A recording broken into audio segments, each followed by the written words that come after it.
Also, ihr seid ja insane. Ich mache ein Video über den Viertag, 1. Mai, und es geht ein riesen Kampf los. Nein, wir haben am meisten Viertag. Nein, unser Kanton hat viel mehr Viertag. Ja gut, dann schauen wir uns das doch mal an. Welcher Kanton in der Schweiz hat eigentlich wirklich am meisten Viertag? Und welcher ist es ein Opfer und hat am wenigsten Viertag? Ich habe ChatGPT gefragt. Das habe ich schon immer gesagt. Mit Zürich hat man nicht Glück. Also hold on. Am meisten Viertag in der ganzen Schweiz haben einfach unsere Bündner Kollegen da oben. Ich kann es nicht, ich höre mir einfach auf. Aber, Alter, krass. 15 fucking Viertag. Eigentlich müssen wir einfach in diesem Kanton sein, sage ich ehrlich. Bis Solothurn haben alle 14 Viertag. Thurgau hat nur 10, Bern hat auch nur 10.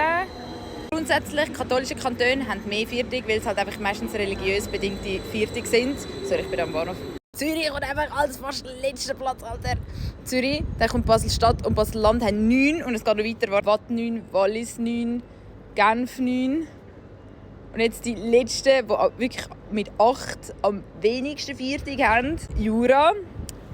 Bonjour, mes französischen Kollegen. Je suis vraiment désolé. Neuenburg und Appenzell-Ausserrhoden. What's happening? Ich muss dazu sagen, es gibt immer noch regional bedingte Viertage, wo es sogar noch mehr geben kann als das, aber das ist so der Grundsatz. Sind wir in einem guten Kanton oder in einem schlechten Kanton?